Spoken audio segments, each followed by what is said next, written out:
How's it going, folks? Shane here from PA Predator Hunting. A while back I posted up on our page about a new rifle I picked up, and here it is. It's the Mossberg MVP Predator in 223 or 5.56. I ended up going with the model with the bench stock and the 24-inch fluted heavy barrel. Fit and finish on this gun is phenomenal. I'm very happy with it. The stock is excellent. I mean, the coating on the barrels and everything from factory seems nice.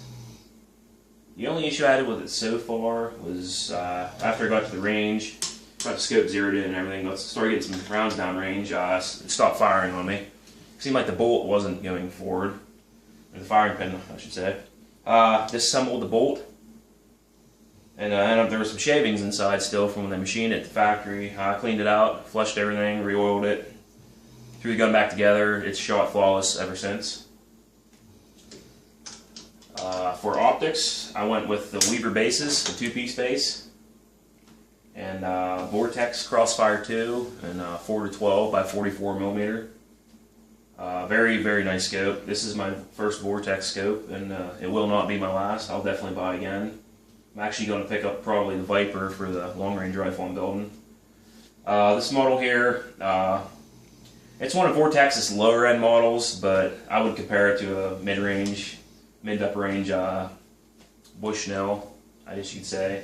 Holds a zero very well. The adjustments for windage and elevation are very easy to use, and you can reset your zero if you'd like. The adjustment for your magnification is very easy to spin. I've had rifles in the past where you have to crank on them pretty good to adjust your magnification. Has a very easy to use eye relief adjustment on it. The only thing I do not like about the scope, for longer range shooting, it does not have a parallax adjustment on it, but I can deal with that for now. This is a Varminter rig, so I'll deal with it. Factory trigger in this gun is adjustable. They say it's adjustable down about 2 pounds or so. I have it towards the bottom end of the limit. It feels like it's around a 3-pound trigger. That's about as low as I can get it. I'm pretty comfortable with that for now. I don't want too fine of a trigger hunting in the winter and having thick gloves and everything on, so I'll be fine with that. The only thing I'm missing right now on this rifle is bipod. I'll probably pick one of those up this week. As far as cartridges, I've shot a few factory loads out of it. Not too bad groups. I ended up going with the 50 grain Sierra Blitz King bullet ballistic tip. It's been getting consistent loads, consistent groups with that. Start off with the Hodgdon H335 powder. I started off towards the upper end of the limit as far as powder charges and weights. I cannot get a very good group out of it yet. I still got to work with that. I just haven't had time with work and everything else, life. I ended up going with the 4198. I'll post up info on the Facebook page, what grains I was using, the cartridge overall length and everything. But with 4198, I had my groups down to just under 5/8 at 100 yards. It was 113 yards to be exact. It's not perfect, but for now, I'm happy with it. There's room for improvement, but it's good for now.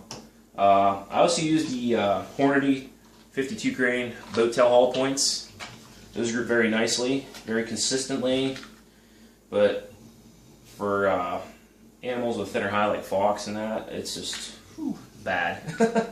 I would definitely stay away with that if you're hunting for pelts. Overall, very happy with the gun. It was down to this or the Remington 780L in 223. I ended up going with this. I just like the feel of the rifle better.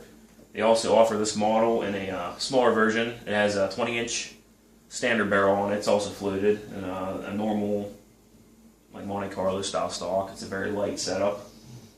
And then they have the MVP Patrol model, which is an 18-inch barrel, which is even shorter, and it has a black synthetic stock on it. That's a very, very light rifle. Very good for packing if you're putting a lot of miles on. I noticed with this setup here, it has a little bit of weight to it, so I'm hunting all night and all day, and that you can feel it after a while. But I like the feel of it, so I'm probably gonna stick with it. Very happy with this gun. We do have 2 predator hunts coming up. One is this weekend for Whole Sockle Sportsman's out in Somerset County. to check and see what their website is. I'll post it up on our Facebook page. But you can register up till tomorrow, which is Thursday.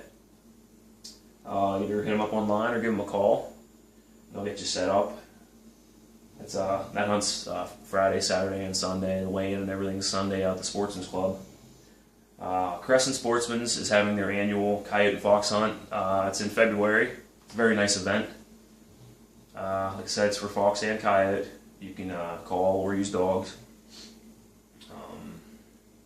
I'm not sure what the prize money and stuff's up to yet. I'll have to check that out on our website. But they'll be chancing off Fox Pro electronic collars, hand calls, shirts, hats. They also chance off a gift certificate for Nealon's Taxidermy, which is very nice. It's a very good group of guys. It's just all in all round, very good event. I would definitely recommend signing up for it and checking it out. Like I said, that's in February. You can hit them up online at crescentsportsmans.com. They have all the info for the event on there. Well, until next time, have a good one. Happy hunting.